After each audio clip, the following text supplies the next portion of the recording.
میرے دوست کی دلہن بھاگ دو۔ میں یہ سمجھ نہیں پا رہا تھا کہ پتھر کون پھینک رہا ہے۔ کھڑکی کے کانچ ٹوٹنے پر جیسمین کی بھی آنکھ کھل گئی تھی۔ وہ فوراً سے بیڈ سے اٹھ کر کھڑی ہوئی۔ ہوش تو میرے بھی اڑ گئے تھے۔ میں فوراً سے جیسمین کے پاس آ گیا، کمرے کا دروازہ کھولا اور اسے ٹی وی لاؤنج میں کھڑا کر دیا۔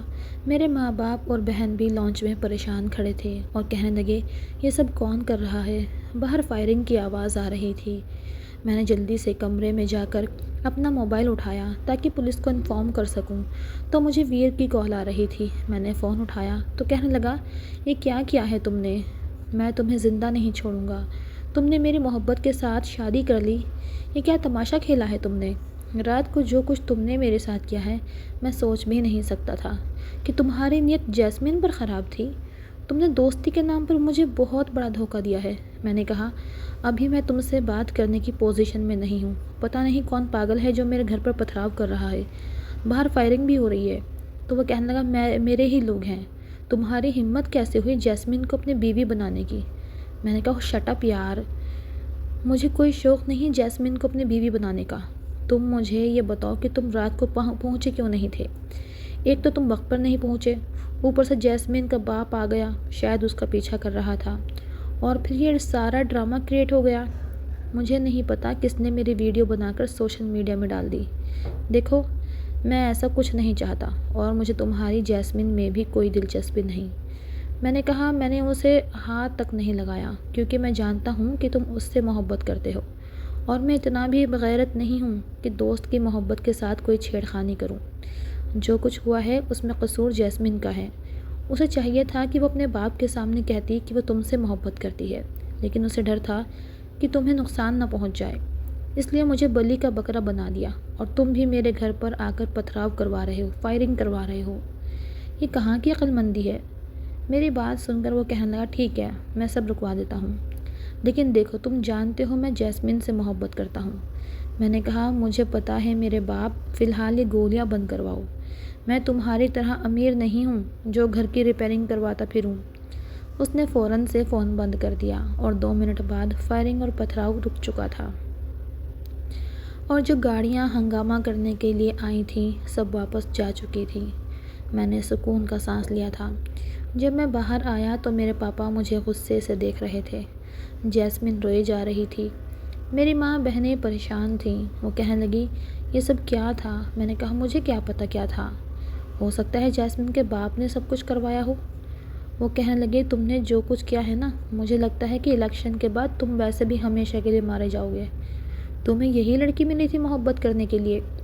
ارے اپنی حیثیت کے مطابق محبت کرتے ہیں۔ میں کیا بتاتا کہ یہ میری محبت نہیں بلکہ اچانک سے گلے میں پڑ جانے والی مصیبت ہے۔ پھر میرے باپ کے موبائل پر کال آنے لگی جو کہ جیسمین کے پاپا کی تھی۔ انہوں نے کہا کہ لو، آ گیا فون، اب پتہ نہیں کون سی نئی مصیبت ہم پر ٹوٹنے والی ہے۔ روہن، میں تمہیں نہیں چھوڑوں گا۔ اگر تم اس کے باپ کے ہاتھوں سے بچ بھی گئے تو میرے ہاتھوں سے ضرور مارے جاؤ گے، شاید میری نوکری بھی چھوٹ جائے۔ اور پھر میرے باپ نے فون اٹھایا۔ میں اپنے پاپا کے پاس آ کر کھڑا ہو گیا، ان کے موبائل پہ کان لگانے کی کوشش کی تو انہوں نے مجھے دھکا دے کر پیچھے کیا۔ میں گرتے گرتے بچا تھا۔ میرے باپ نے فون پر بات کی اور فون بند کر کے نظریں جھکا لیں۔ پھر کہنے لگے، جیسمین کے پاپا کہہ رہے ہیں کہ وہ میڈیا میں سب کے سامنے تم لوگوں کی شادی کا اعلان کرنا چاہتے ہیں اور ریسیپشن بھی کرنا چاہتے ہیں۔ میں تو یہ سن کر جتنا حیران ہوتا اتنا ہی کم تھا۔ مجھے تو لگا تھا کہ شاید کوئی دھمکی بھرا فون آئے گا، لیکن ایسا نہیں ہوا تھا، کیونکہ کل کی ویڈیو کے بعد جیسمین کے پاپا کی واہ واہ ہونا شروع ہو گئی تھی۔ سارے ووٹرز ان کی طرف آنے لگے تھے۔ یہ سن کر جیسمین پریشان ہوئی تھی اور میں حیران۔ اس کے بعد ہی اس کے پاپا کی گاڑی اس کے گارڈز کی گاڑیوں سمیت ہمارے گھر کے سامنے کھڑی ہوئی تھی۔ قسمت کا بدل جانا شاید اسی کو کہتے ہوں گے۔ وہ ہمارے گھر آئے اور میرے پاپا سے کہنے لگے کہ میں چاہتا ہوں کہ بہت بڑے پیمانے پر میں اپنی بیٹی کی ریسیپشن کروں تاکہ دنیا دیکھے کہ میں نے امیری اور غریبی کے فرق کو مٹا کے رکھ دیا۔ اور پھر جیسمین کے پاس آئے اور اسے اپنے گلے لگایا۔ وہ حیران پریشان سی تھی۔ اس کا ماتھا چومتے ہوئے کہنے لگے، تم نے تو واقعی راج نیتا کی بیٹی ہونے کا ثبوت دیا ہے۔ کیا چوکا مارا ہے الیکشن کے ٹائم پہ، غریب لڑکے سے محبت اور پھر شادی، مطلب کہ تم نے کمال کر دیا۔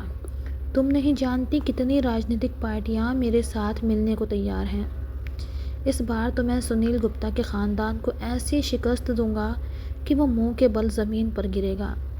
یہ سن کر جیسمین کی رنگت اڑی تھی۔ وہ کہنے لگے، میں جان چکا ہوں، اس نے تمہارے گھر پر پتھراؤ کروایا ہے اور فائرنگ بھی اسی کے بندوں نے کی ہے، اور میں ابھی میڈیا میں بیان دے کر آ رہا ہوں کہ میرے داماد کی زندگی خطرے میں ہے، اور تم بھی یہ بیان دو گے۔ تم پر حملہ گپتا خاندان کے بیٹے نے کیا ہے۔ حالانکہ یہ سچ تھا، لیکن میں یہ نہیں کہہ سکتا تھا۔ جیسمین مجھے خطرناک نظروں سے دیکھ رہی تھی اور میں اسے بے بسی سے دیکھ رہا تھا۔ میں کیا کروں؟ ایک طرف ویر میری جان کو آیا ہوا ہے، اور دوسری طرف اب جیسمین کے باپ میرے پاپا سے کہنے لگے، میں اسے اپنے بنگلے میں لے جا رہا ہوں اور ریسیپشن پر آپ سب لوگ پہنچیں گے۔ میری گاڑی آپ لوگوں کو لینے کے لیے آ جائے گی۔ پھر ہم دونوں کو اپنے ساتھ گاڑی میں بٹھا کر وہ اپنے بنگلے میں لے گئے۔ پہلی بار میں نے جیسمین کا بنگلہ اندر سے دیکھا تھا۔ بڑا خوبصورت تھا، اور اس کا کمرہ تو ہمارے آدھے گھر جتنا تھا۔ اتنا بڑا کمرہ، زبردست قسم کا واش روم دیکھ کر میں بڑا خوش ہوا تھا۔ نرم گدا، بیڈ پر لیٹتے ہی میں نے کہا، واہ بھائی، تمہارے تو بڑے مزے ہیں یار، امیر ہونا بھی کتنی بڑی خوش نصیبی ہے۔ وہ کہنے لگی، تمہیں بس یہی سب نظر آ رہا ہے۔ یہ کہتے ہوئے میرے برابر میں بیٹھ گئی اور کہنے لگی، مجھے ویر کا سوچ کر بہت برا لگ رہا ہے۔ کیا تم سچ میں اس کے خلاف بیان دو گے؟ میں نے کہا، دیکھا جائے تو یہ سب کچھ ویر نے ہی کروایا ہے۔ فون کر کے اس نے مجھ سے کہا بھی ہے کہ میں نے جان بوجھ کر اس کی محبوبہ سے شادی کر لی۔ تم بتاؤ، کیا میں نے تم سے جان بوجھ کر شادی کی؟ میں نے تو کبھی سپنے میں بھی نہیں سوچا تھا کہ میرے ساتھ ایسا بھی ہو جائے گا۔ ایک تو میں نے بھلا کرنا چاہا کہ تم دونوں کی شادی کروا دوں۔ اب وہ اگر ٹائم پہ نہیں پہنچا اور یہ سارا ڈرامہ کریٹ ہو گیا تو اس میں میرا کیا دوش ہے؟ الٹا میرے ساتھ دینے کے اس نے میرے گھر پر فائرنگ شروع کر دی۔ تمہیں پتہ ہے، ہزاروں کا نقصان ہو گیا ہے، اور ہمارے گھر میں جتنے پیسے پاپا کی سیلری کے آتے ہیں سب ختم ہو جاتے ہیں۔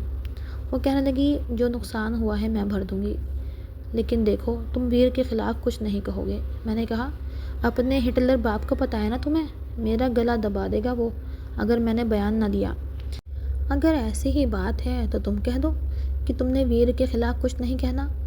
اپنے بارے میں تو تم ویر کو بچانے کے لیے مجھ سے شادی کر کے بیٹھ گئی، اپنے ساتھ ساتھ مجھے بھی برے طریقے سے پھنسا دیا۔ وہ خود بھی پریشان تھی، پریشانی کے مارے اپنی انگلیاں چٹکانے لگی۔ میں نے کہا، بھوک لگ رہی ہے، ناشتہ بھی نہیں کیا، کوئی ناشتے کا سین ہے یا صبر کر کے بیٹھ جاؤں؟ وہ کہنے لگی، میں کہتی ہوں کسی سے۔ پھر رات تک میں 1.5 لاکھ کے برانڈڈ پینٹ کوٹ کے اندر اپنے ریسیپشن کے فنکشن کے لیے بالکل تیار تھا۔ جیسمین بھی پارلر میں تھی اور مجھے بھی ایک بہت مہنگے سیلون میں تیار کروایا گیا تھا۔ مجھے سمجھ نہیں آ رہا تھا کہ یہ سب کیا ہو رہا ہے۔ ابھی تو ریسیپشن میں میڈیا والوں کا جمگھٹا لگا ہوگا، طرح طرح کے سوال پوچھے جائیں گے، میں کیا جواب دوں گا؟ ایک طرف دوست ہے تو دوسری طرف سسر، پتہ نہیں میں بیچ میں کیوں پس رہا تھا۔ ریسیپشن کے شروع ہونے سے پہلے ہی جیسمین کا باپ میڈیا میں یہ جا کر کہہ چکا تھا کہ میرے داماد کے گھر پر فائرنگ میرے سیاسی دشمن سنیل گپتا کے بیٹے ویر گپتا نے کروائی ہے۔ اس لیے وہاں کے ووٹر بھی میرے سسر کی حمایت میں بولنے لگے۔ لوگوں کا کہنا تھا کہ جو کچھ نتیش شرما جی نے کیا ہے وہ ایک بہت بڑی بات ہے۔ اپنی اکلوتی بیٹی کے غریب لڑکے سے شادی کر کے ثابت کر دیا کہ ان کے نزدیک امیری غریبی میں کوئی بھی فرق نہیں۔ لوگوں کے لیے یہ سب کچھ ایک انوکھا سا تھا۔ اس لیے جیسے ہی میں جیسمین کے ساتھ ریسیپشن میں بہت مہنگے ہوٹل میں پہنچا، آج تو وہ بہت حسین لگ رہی تھی۔ میں نے بس ایک نظر دیکھا تھا اسے اور نظریں ہٹانا بھول گیا تھا۔ پھر بڑی مشکل سے نظر جھکائی کیونکہ وہ میری ہو کر بھی میری نہیں تھی۔ خیر، پہلے میں نے کبھی اسے اس نظر سے دیکھا بھی نہیں تھا، اور پھر دوسرا، وہ یونیورسٹی میں بہت سمپل آتی تھی، میں نے اسے کبھی بھی اتنا تیار نہیں دیکھا تھا۔ پھیروں کے موقع پر بھی اس نے بس ہلکا ہلکا میک اپ کیا تھا، تب بھی میں نے کوئی زیادہ توجہ نہیں دی تھی، لیکن آج تو لگ رہا تھا کسی سلطنت کی شہزادی ہو۔ اسے دیکھ کر نظر ہٹاتا تو دل بار بار اسے دیکھنے کی خواہش کرنے لگتا، پھر نظر اٹھاتا تو دوست کی محبت یاد آتی تو نظر جھکا لیتا تھا۔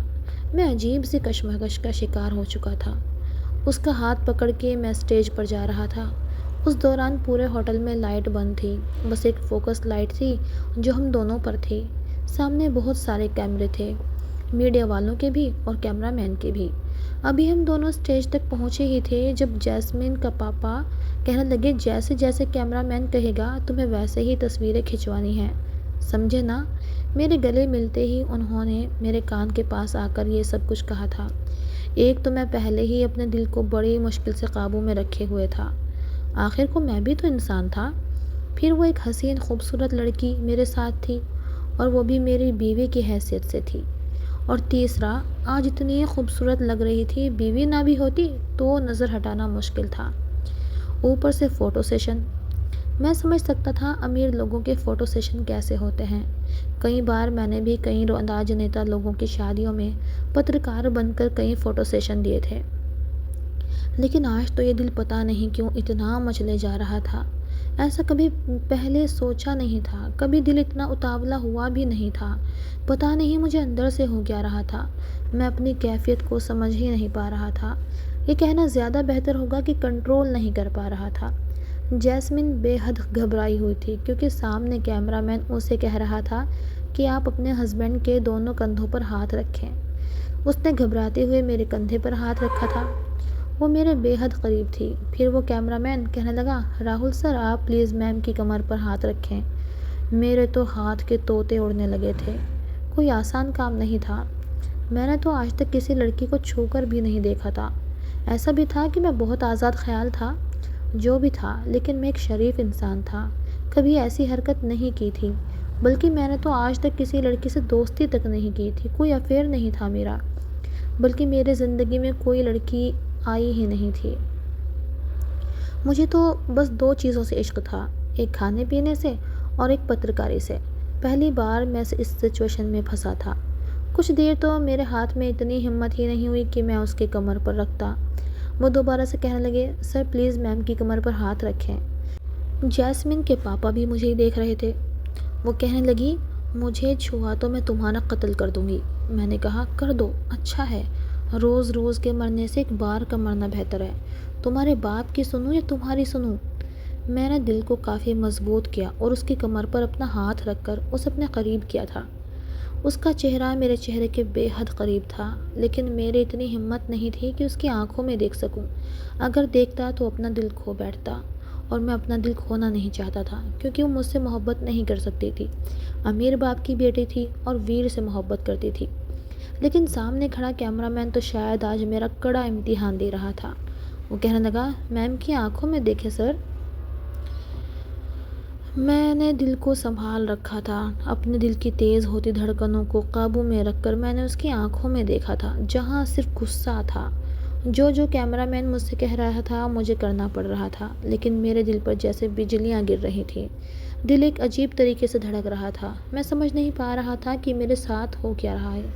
ایک تصویر ایسی تھی جس میں مجھے جیسمین کے ماتھے کو چومنا تھا اور میری جان اندر سے نکل رہی تھی۔ سچ مچ میرے ہاتھ کانپ رہے تھے، میں یہ نہیں کر سکتا تھا۔ سامنے کھڑا کیمرہ مین مجھے 3 بار کہہ چکا تھا کچھ۔ وہ بیچاری بالکل بے بس کھڑی تھی، اس کی حالت پر بھی مجھے ترس آ رہا تھا۔ بہت مشکل ہوتا ہے ایسے شخص کے ساتھ یہ سب کرنا جو کہ آپ کو پسند ہی نہ ہو۔ میں اس کی کیفیت کو بھی سمجھ سکتا تھا۔ میں نے کیمرہ مین سے کہا، دیکھو میں یہ سب نہیں کر سکتا، میں ایسی کوئی بھی تصویر نہیں بنوا سکتا۔ میری اس بات پر جیسمین نے مجھے دیکھا تھا جیسے کہ اپنی نظروں سے ہی میرا احسان مان رہی ہو۔ کچھ دیر بعد ہی میڈیا والوں کے سوال شروع ہو گئے۔ کہنے لگے، آپ کی لو سٹوری کیسے اور کب شروع ہوئی؟ میں نے بھی ایک جھوٹی کہانی سنا دی۔ اس کام میں تو ویسے بھی ہم پترکار ماہر ہوتے ہیں، میرے لیے یہ کوئی مشکل کام نہیں تھا۔ کچھ بھی کہہ کر میں نے سب کو سنبھال لیا تھا، لیکن سوال پھر وہی اٹھا کہ آپ کے گھر پر فائرنگ کس نے کروائی تھی؟ اب تو جیسمین بھی میرا ہاتھ پکڑ کے دبا رہی تھی، میں ویر کا نام نہ لوں۔ میں نے کہا، میں نہیں جانتا، مجھے کسی پر بھی شک نہیں ہے۔ میرا یہ کہنا تھا کہ جیسمین کے پاپا مجھے غصے سے کھا جانے والی نظروں سے دیکھ رہے تھے۔ میں نے کہا، لیکن شاید یہ کام ہمارے دشمنوں کی پارٹی کا ہو سکتا ہے۔ میں کسی کا خاص طور پر نام نہیں لے سکتا، لیکن ظاہر سی بات ہے میری ذاتی دشمنی تو کسی سے نہیں ہے۔ اگر مجھ پر کسی نے حملہ کروایا بھی ہے تو صرف اس لیے کروایا ہے کیونکہ میں نتیش شرما کا داماد ہوں۔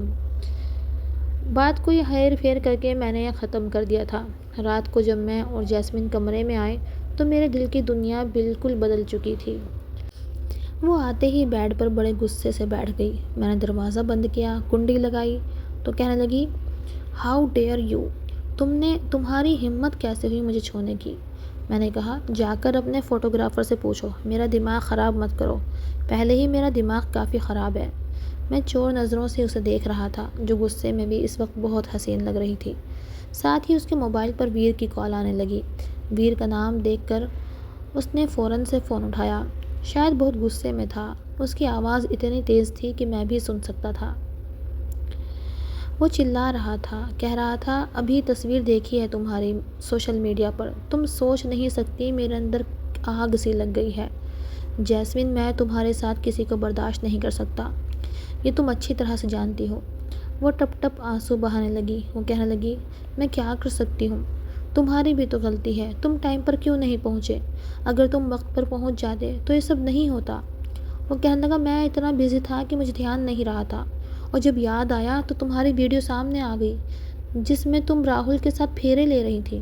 وہ دیکھ کر تو میرے تن بدن میں آگ لگی تھی۔ خیر، جو ہوا سو ہوا، بس تم دور رہا کرو روہن سے۔ تم نہیں جانتی اس وقت میں کس آگ میں جل رہا ہوں، میرا بس نہیں چل رہا کیا نہ کر گزروں۔ وہ کہنے لگی، دیکھو روہن بھی ایسا کچھ نہیں چاہتا، میرے پاپا سر پر کھڑے تھے، اور کیمرہ مین تمہیں تو پتہ ہی ہے کہ ایسی ہی تصویر کھنچواتے ہیں، اس میں نہ تو میرا قصور ہے نہ اس بیچارے کا، مجھے اس سے کوئی خطرہ نہیں ہے۔ وہ ویر کو تسلیاں دے رہی تھی، لیکن میرا دل تو اندر پورا کا پورا بے ایمان ہو چکا تھا۔ میری نظر اس پر بار بار اٹھ رہی تھی، میرا دل نے میرے اندر ادھم مچایا ہوا تھا کہ اس سے تمہاری شادی ہوئی ہے، یہ تمہاری بیوی ہے۔ پھر میرے سسر کی طرف سے بھی کوئی پابندی نہیں تھی، کوئی دھمکی نہیں تھی، یا وہ یہ سب دکھاوے کے لیے نہیں کر رہے تھے، اور میں اس کی بیٹی کے قریب نہیں جا سکتا، شاید وہ مجھے ہتھیار بنا کر استعمال کرنا چاہتا تھا۔ اس وقت 90% ووٹر اس کے حق میں ہو چکے تھے، اور ان میں زیادہ تر جوان لڑکے تھے۔ نوجوان نسل کے لیے میں ایک ہیرو بن گیا تھا، ان کی نظر میں میں نے اپنی محبت پا لی تھی۔ لیکن سچی بات تو یہ ہے کہ مجھے لگ رہا تھا آج مجھے اس سے محبت ہی ہو گئی ہے، یا صرف خالی جذبات تھے۔ میں اپنے دل کی کیفیت سمجھ ہی نہیں پا رہا تھا، میرا دماغ گھوم کے رہ گیا تھا۔ اس کے حسن کو دیکھ کر وہ بار بار ویر سے کہہ رہی تھی کہ روہن ایسا نہیں ہے، روہن ایسا نہیں ہے، میں جانتی ہوں تمہارے ساتھ کبھی بے وفائی نہیں کرے گا، نہ ہی دھوکے بازی کرے گا۔ میں دل میں کہہ رہا تھا کہ روہن ہوں، فرشتہ نہیں ہوں جو تمہیں چھوڑ دوں۔ اب میری نیت بدلنے لگی۔ میں نہیں چاہتا تھا کہ اپنی بیوی کو اب کسی اور کے حوالے کروں، اور وہ میری قسمت میں لکھی جا چکی ہے، اور اس کے باپ کو بھی اعتراض نہیں تھا، وہ اس رشتے کو قبول کر چکا تھا۔ تو میں کوئی بیوقوف تھا جو اتنی حسین بیوی کو چھوڑ دیتا۔ کچھ دیر بعد اس نے فون بند کر دیا اور کہنے لگی، وہ بہت پریشان ہے روہن، اب کیا ہوگا؟ میں نے کہا، میں کیا کر سکتا ہوں، جو ہونا ہوگا ہو جائے گا۔ میں نے اپنا کوٹ اتار کر ایک طرف رکھ دیا۔ وہ کچھ دیر اسٹیچو بنی بیٹھی کچھ سوچتی رہی تھی، اور میں اس کے حسن سے اپنی آنکھوں کی پیاس بجھانے کی کوشش کر رہا تھا۔ شاید میری آنکھوں کی بےتابی تھی، ایک دم وہ میری طرف دیکھنے لگی۔ میری آنکھوں کی دیوانگی کو محسوس کر کے وہ تھوڑا سا گھبرائی تھی، پھر جلدی سے اٹھ کر کھڑی ہو گئی اور الماری کے پاس چلی گئی، شاید اپنے کپڑے بدلنا چاہتی تھی، اور میرا جی چاہتا تھا کہ وہ ابھی ایسے ہی دلہن بنی میرے سامنے بیٹھی رہے۔ میں اٹھ کر اس کے پاس آ گیا، الماری بند کی، اس کا ہاتھ پکڑ کے اسے بیڈ پر بٹھایا۔ وہ بہت حیران تھی اور اب نروس بھی لگ رہی تھی۔ میں نے کہا، یہاں بیٹھو، تم سے کچھ بات کرنی ہے۔ وہ بیٹھ گئی، کہنے لگی، کیا بات ہے؟ اب میں سمجھ نہیں پا رہا تھا کہ کون سا بہانہ بناؤں اور تاکہ اسے اپنے پاس بیٹھنے پر مجبور کر سکوں۔ میں نے کہا، ویر سے تمہاری کیا بات ہوئی ہے؟ تو وہ کہنے لگی، بس ہو گئی ہے جو ہونی تھی۔ میں نے کہا، تمہیں کیا لگتا ہے تمہارا باپ جتنا بڑا دشمن ہے گپتا خاندان کا، کیا کبھی وہ تمہاری شادی ویر سے ہونے دے گا؟ وہ کہنے لگی، دیکھو جن نظروں سے تم مجھے دیکھ رہے ہو نا، میں بیوقوف نہیں ہوں۔ یہ کہہ کر اس نے میرے ہاتھ سے اپنا ہاتھ چھڑوایا تھا۔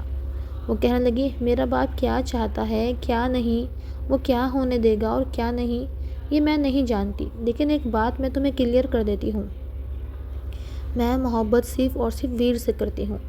مجھے بھاگ کر بھی اس سے شادی کرنی پڑی تو میں کروں گی، کسی خوش فہمی میں مت رہنا۔ یہ کہہ کر وہ کھڑی ہو گئی۔ میں چپ ہو گیا۔ اس نے جلدی سے اپنے کپڑے چینج کیے اور مجھے کہنے لگی، جاؤ جا کر صوفے پر لیٹ جاؤ۔ میں نے کہا، میں کیوں لیٹوں صوفے پہ؟ میں تو بیڈ پہ لیٹوں گا۔ دور تم مجھ سے ہونا چاہتی ہو تو تم جاؤ صوفے پر لیٹ جاؤ۔ تو وہ کہنے لگی، مطلب کیا ہے تمہارا؟ میں نے کہا، سیدھا سا مطلب ہے بھائی، پہلی بار تو اتنا آرام دائک بیڈ نصیب ہوا ہے سونے کے لیے، ورنہ ممی کے دہیج کے بیڈ پر تو کمر ہی اکڑ جاتی ہے لیٹ لیٹ کے۔ وہ کہنے لگی، میں جانتی ہوں تم غریب لڑکے ایسے ہی ہوتے ہو، تم لوگوں کو کوئی فرق نہیں پڑتا کہ پیسہ کس کا ہے اور کس کا نہیں۔ میرے باپ کا پیسہ کیا دیکھا، تمہاری تو نیت ہی بدلنے لگی۔ اس کی بات سن کر مجھے بڑا غصہ آیا تھا۔ میں نے کہا، اچھا یہ بات ہے تو ٹھیک ہے۔ میں اٹھ کر کھڑا ہوا اور کمرے سے باہر جانے لگا۔ یہ دیکھ کر اس نے میرا بازو پکڑا تھا۔ وہ کہنے لگی، کہاں جا رہے ہو؟ میں نے کہا، باہر جا کر تمہارے باپ کو بتا دیتا ہوں کہ تم ویر سے محبت کرتی ہو اور میں غریب لڑکا ہوں، اس لیے تم اور ویر مل کر مجھے استعمال کر رہے ہو، اس لیے میں اپنی اوقات میں ہی رہوں تو بہتر ہے، اور یہی بات میں سوشل میڈیا پر بھی کہہ دوں گا، تمہاری اور تمہارے باپ کی بینڈ بجا کے رکھ دوں گا۔ جتنے ووٹر ہیں نا سارے کے سارے غائب ہو جائیں گے۔ مت بھولو کہ تمہارے باپ کو جتنی بھی شہرت مل رہی ہے وہ مجھ غریب کی وجہ سے ہی مل رہی ہے۔ ہمیشہ ہم غریب ہی تم لوگوں کو امیر بناتے ہیں۔ اگر ہم ووٹ دینا چھوڑ دیں تو تم لوگ بھی کبھی سرکاری کرسی پر نظر نہیں آؤ گے۔ بات کرتی ہو غریب کی، ارے غریب کی اہمیت کا تمہیں پتہ بھی ہے کہ غریب کی اہمیت کیا ہوتی ہے؟ ایک ایک غریب کی کیا ویلیو ہے، جا کر اپنے باپ سے پوچھو۔ ایک ایک ووٹ کے لیے وہ کہاں کہاں دھکے کھا رہا ہے۔ سالوں سے ہم سب غریب جانتے ہیں کہ نہ تو ہمیں روٹی ملے گی، نہ کپڑا ملے گا، نہ مکان، اور نہ ہی ہمارے بل کم ہوں گے۔ یہ بجٹ کا حساب ہم پر پہلے سے بھی زیادہ اترے گا، لیکن پھر بھی ہمارا حوصلہ ہے کہ ہم تم لوگوں کو ووٹ دیتے ہیں اور جھوٹی امید باندھ دیتے ہیں۔ یہ جو تم اتنی عیش کر رہی ہو نا، یہ نرم نرم گدے، بیڈ، نوکر چاکر، بنگلہ، بڑی بڑی گاڑیاں، یہ سب ہم غریبوں کے خون پسینے کی ہی کمائی ہے جو ہم تم لوگوں کو پال رہے ہیں۔ ذرا سا میں نے سکون لینے کی کوشش کیا کر لی، تم سے برداشت نہیں ہو رہا؟ پیچھے ہٹو۔ میں نے اس کے ہاتھ سے اپنا بازو چھڑوایا تھا، پھر دروازہ کھولنے لگا، لیکن پھر سے اس نے دونوں ہاتھوں سے میرا بازو پکڑ لیا اور کہنے لگی، روہن کے بچے، تم کمرے سے باہر گئے تو میں تمہاری جان لے لوں گی۔ میں نے کہا، تو پھر میرے ساتھ بالکل تمیز سے رہنا، ورنہ میں تمہارے باپ کو سارا کچھ بتا دوں گا۔ وہ کہنے لگی، مجھے نہیں پتا تھا تم اتنے دھوکے باز انسان نکلو گے، اور ویر نے کب تمہاری مدد نہیں کی؟ میں نے کہا، تو میں نے کب اس کی مدد نہیں کی؟ میں تو تم دونوں کی شادی کروا رہا تھا، وہی ٹائم پہ نہیں آیا، تو اس میں میرا کیا دوش؟ پھر تمہارا باپ اینڈ ٹائم پر پہنچ گیا، اس میں بھی میرا کیا دوش؟ جو کچھ ہوا ہے تمہارے سامنے ہوا ہے۔ وہ کہنے لگی، پھر تم کیوں مجھے بڑی عجیب عجیب نظروں سے دیکھ رہے تھے؟ بس اس لیے مجھے غصہ آ گیا۔ میں نے کہا، اب تم اتنی خوبصورت لگو گی تو کیا بندہ دیکھے گا بھی نہیں؟ اندھا تو نہیں ہوں نہ میں۔ جس طرح سے فوٹوگرافر نے فوٹو سیشن کیا ہے، میں نے پہلے کبھی لڑکی کو اس طرح سے نہیں چھوا، اور میں ایک جوان لڑکا ہوں، میرے اندر بھی کچھ جذبات موجود ہیں جو کہ ایک لڑکے کے دل میں ہوتے ہیں۔ ایک لڑکی میرے اتنے قریب آئے گی اور پھر اتنی خوبصورت لگے گی، اور اوپر سے وہ میری پتنی بھی ہے، تو میرے دل میں ادھم تو مچے گا نا، میرے جذبات مجھے تنگ تو کریں گے نا۔ میری بات سن کر وہ 4-5 قدم پیچھے ہٹی تھی، پھر تکیہ اٹھا کر صوفے پر جا کر لیٹ گئی۔ میں صاف بات کرنے والا بندہ تھا، عادت نہیں تھی کہ دل میں کچھ دبا کے رکھتا۔ پھر میں نے بھی تکیہ ٹھیک کیا اور لیٹ گیا۔ جیسمین کے باپ کے بھاشن پر لوگوں کا رش اور زیادہ بڑھنے لگا تھا۔ ویر کا باپ بری طرح سے شکست کھانے لگا تھا۔ اب تو میرا سسر مجھے پینٹ کوٹ پہنا کر اپنے ساتھ لے کر جاتا اور سب کو دکھاتا کہ اس نے مجھے داماد والی عزت دے رکھی ہے۔ میرے گھر والوں کے لیے اس نے ایک اچھا سا گھر انہیں لے دیا تھا، اور مجھے بھی کہہ دیا تھا کہ میں اس کے آفس میں جا کر بیٹھ سکتا ہوں، میں اس کے آفس کو سنبھال سکتا ہوں۔ ویسے بھی جیسمین کا کوئی بھائی نہیں تھا، مجھے بھی پالیٹکس کافی حد تک آتی تھی۔ مرچ مسالے لگا کر اسپیچ آج کل میں ہی اس کے باپ کو لکھ کر دے رہا تھا، جسے سنا کر وہ لوگوں کے ووٹ پکے کر رہا تھا۔ وہ مجھ سے بہت خوش بھی تھا۔ اس کا باپ مجھے کہہ چکا تھا وہ میرا بھرپور ساتھ دے گا، کیونکہ مجھ میں سیاست کے کافی گیٹس موجود ہیں۔ قسمت کو بدلنا شاید اسی کو کہتے ہیں۔ لوگوں کی نظر میں میری عزت کافی بڑھنے لگی تھی، لیکن میری کامیابی ویر کو کھلنے لگی تھی۔ روزانہ کھانے کے ٹیبل پر نتیش شرما مجھ سے مشورے کرتا تھا، مجھے بہت عزت دیتا تھا، میری بات کو بہت اہمیت دیتا تھا۔ رات رات بھر بیٹھ کر میں اس کے باپ کے لیے اسپیچ لکھتا تھا۔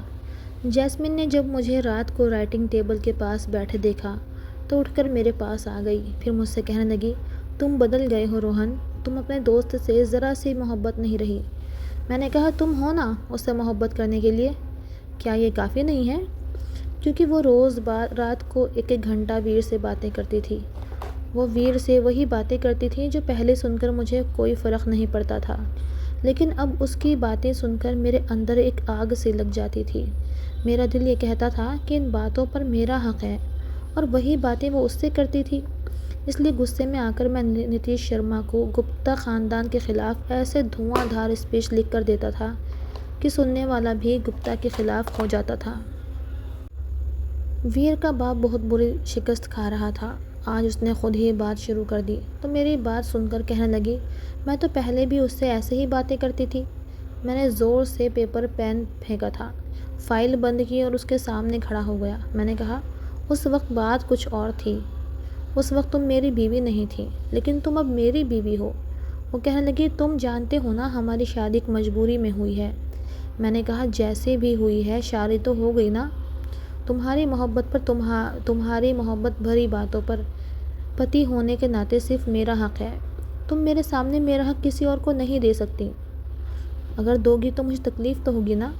میرے سامنے تم کسی اور سے محبت والی باتیں کرو گی تو کیا سمجھتی ہو مجھے تکلیف نہیں ہوگی؟ مجھے برا نہیں لگے گا؟ دیکھو، مجھے بہت تکلیف ہوتی ہے، مجھے بہت برا لگتا ہے، چاہے وہ میرا دوست ہی کیوں نہ ہو، چاہے تمہارا محبوب ہی کیوں نہ ہو، میں برداشت نہیں کر سکتا۔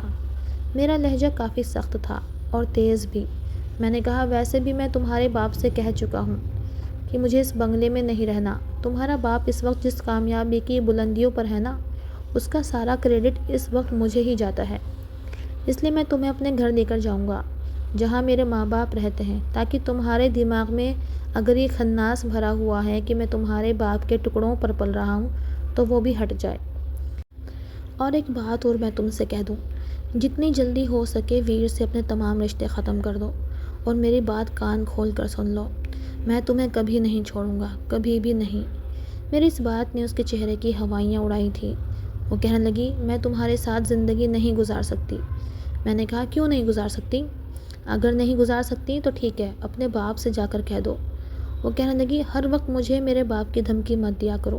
میں نے کہا، ٹھیک ہے، میں کہہ دیتا ہوں۔ تو وہ کہنے لگی، میری مجبوری سے فائدہ مت اٹھاؤ۔ اس کی آنکھوں سے آنسو بہنے لگے تھے۔ میں نے کہا، ابھی تک تو نہیں اٹھایا، لیکن مجھے تم اس طرح سے پریشان کرو گی تو میں اپنا ہر جائز حق تم سے وصول کر لوں گا۔ میری بات سن کر وہ صوفے پر جا کر بیٹھ گئی۔ میں نے کہا، اگر اسے تمہاری ذرا سی بھی فکر ہوتی تو وہ ٹائم پر ضرور پہنچتا۔ اور اس نے تم سے کیا کہا تھا کہ وہ بزی ہونے کی وجہ سے بھول گیا تھا؟ تم خود سوچو، اگر تمہارے پاپا وہاں پر نہ پہنچتے اور مجھ سے شادی نہ ہوتی تو تم کہاں جاتی؟ جو خوشیاں تمہارا باپ اب منا رہا ہے وہ ماتم مناتا ہوتا اپنی عزت کا۔ وہ سسکیوں سے رونے لگی۔ میں نے کہا، جیسمین، میں سونا چاہتا ہوں، تمہیں رونے کا شوق ہے تو تم باہر جا کر پورا کر لو۔ میں نے بڑے سخت لہجے میں کہا تھا۔ کچھ ہی دیر میں اس کی سسکیاں ختم ہو چکی تھیں۔ جیسے ہی صبح ناشتے میں وہ میرے برابر میں بیٹھی تو اس کا باپ کہنے لگا، آج کی اسپیچ تم نے بہت شاندار لکھی ہے، ویسے بھی اب تو کچھ دنوں میں الیکشن ہونے والے ہیں۔ میں نے کہا، آج میں جیسمین کو اپنے گھر لے جاؤں گا، مجھے یہاں رہنا اچھا نہیں لگتا۔ تو وہ کہنے لگے، وہ کیوں؟ میں نے کہا کہ میں گھر داماد نہیں بن سکتا۔ وہ کہنے لگے کہ میرا جو کچھ بھی ہے وہ جیسمین کا ہے اور تمہارا ہے، میرا کون سا بیٹا ہے جو میں اسے آگے لے کر آؤں گا؟ مجھے تو تمہیں ہی آگے کرنا ہے، اور تم میں بہت ایبیلٹی بھی ہے۔ پھر بھی میں اپنے گھر آ چکا تھا۔ جیسمین بہت پریشان تھی کیونکہ میں اسے اپنا ارادہ بتا چکا تھا۔ رات کو جب میں کمرے میں آیا تو میں فل فارم میں تھا، لیکن وہ بہت نروس تھی۔ جیسے ہی میں کمرے میں انٹر ہوا، وہ شاید ویر سے بات کر رہی تھی۔ مجھے دیکھتے ہی اس نے فون بند کر دیا۔ میں نے اس کے ہاتھ سے فون چھینا، نمبر چیک کیا تو ویر کا ہی تھا۔ میں نے اس کا نمبر بلاک لسٹ میں ڈال دیا اور موبائل ایک سائڈ پر رکھ دیا۔ میں نے کہا، آج کے بعد تم ویر سے بات نہیں کرو گی، وہ کہنے لگی وہ تمہیں جان سے مار ڈالے گا۔ میں نے کہا کوئی بات نہیں، چوڑیاں تو میں نے بھی نہیں پہن رکھی، وہ مجھ پر حملہ کرے گا تو میں اس بڑھ کر حملہ کر دوں گا، اور پھر یہ تو غیرت کا معاملہ ہے، غیرت پر جان دو یا لو، مجھے تو سب جائز لگتا ہے۔ یہ کہہ کر میں اس کے قریب ہوا تھا۔ وہ کہنے لگی دیکھو روہن، میں اس سے بہت محبت کرتی ہوں۔ میں نے کہا کل تک مجھ سے کرنے لگو گی؟ میں اس سے اپنا حق وصول کر چکا تھا۔ کچھ دن شاید اسے میں بہت برا لگا ہوں گا، لیکن مجھے سب ٹھیک لگتا تھا۔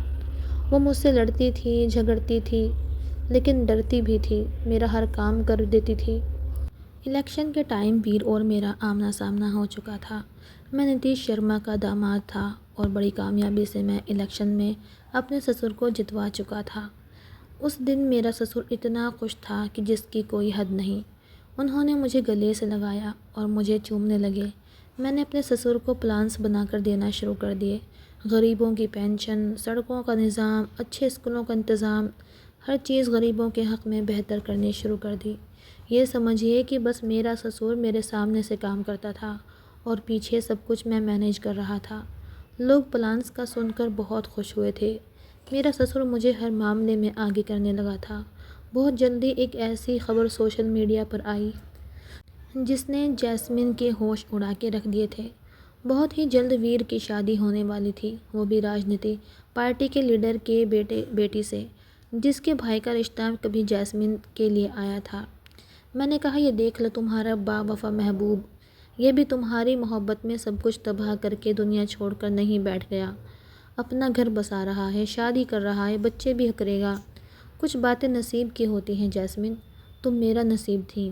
اور وہ جو کچھ ہفتے پہلے بہت روتی پیٹتی تھی، لیکن اب اس کا رویہ میرے ساتھ کچھ نارمل ہونے لگا تھا۔ ایک بار میں کسی کام کے سلسلے میں کہیں جا رہا تھا جب ویر کی طرف سے مجھ پر قاتلانہ حملہ ہوا تھا۔ گولی میرے بازو پر لگی تھی اور میں کافی زخمی ہو چکا تھا۔ میرا آپریشن ہوا لیکن جان بچ گئی تھی۔ اس دن پہلی بار میں نے جیسمین کو اپنے لیے روتے ہوئے دیکھا تھا اور روی کو برا بھلا کہتے ہوئے سنا تھا۔ وہ کہنے لگی شکر ہے کہ گولی صرف بازو پر لگی ہے۔ مجھے رات کو دودھ کا گلاس ہاتھ میں پکڑاتے ہوئے کہنے لگی۔ میں نے کہا یہ سب کچھ تم میرا دل رکھنے کے لیے کر رہی ہو نا، ورنہ دل میں تو کہہ رہی ہو کہ اچھا ہوتا یہ گولی سینے پر لگ جاتی۔ میرا یہ کہنا تھا کہ غصے میں آ گئی، جہاں گولی لگی تھی کھینچ کے مکہ وہیں پر مارا تھا۔ میں تو درد سے بلبلا کے رہ گیا تھا۔ وہ کہنے لگی جب تم سے محبت نہیں کرتی تھی تب بھی تمہیں بڑی تکلیف تھی، اور اب اگر کرنے لگی ہوں تو اب بھی مجھے تانے دے رہے ہو۔ یہ کہتے ہوئے وہ رونے لگی اور میرے پاس بیٹھ گئی۔ کہنے لگی تم بہت برے ہو۔ میرے بازو میں تو ابھی شدت سے درد ہو رہا تھا۔ مجھے نہیں پتہ تھا کہ وہ ایسا اٹیک بھی مجھ پر کر سکتی ہے۔ میں نے دوسرے ہاتھ سے اس کا بازو پکڑا اور اپنے سے لگا لیا۔ میں نے کہا بہت اچھا لگ رہا ہے۔ وہ کہنے لگی مکہ کھانا؟ میں نے کہا نہیں، میرے لیے آنسو بہانا۔ دل میں ٹھنڈک سے اتر گئی۔ میری بیوی سدھر گئی ہے، میں نے اس کے ماتھے پر پیار کرتے ہوئے کہا تھا، اور اس نے اپنا سر میرے سینے پر ٹکا لیا تھا۔ وہ کہنے لگی مجھے سمجھ میں آ گیا ہے کہ شادی سے پہلے کی جانے والی محبت کوئی معنی نہیں رکھتی۔ میں نے کہا شکر ہے کوئی عقل کی بات بھی تمہیں سمجھ میں آتی ہے۔ وہ کہنے لگی روہن، اگر تم نے ایک اور مکہ نہیں کھانا ہے تو بہتر ہے کہ مجھے غصہ مت دلاؤ۔ میں ہنسنے لگا لیکن پرسکون ہو چکا تھا۔ باقی راجنیتی لڑائیاں تو چلتی ہی رہتی ہیں، لیکن محبت کی جنگ میں جیت چکا تھا۔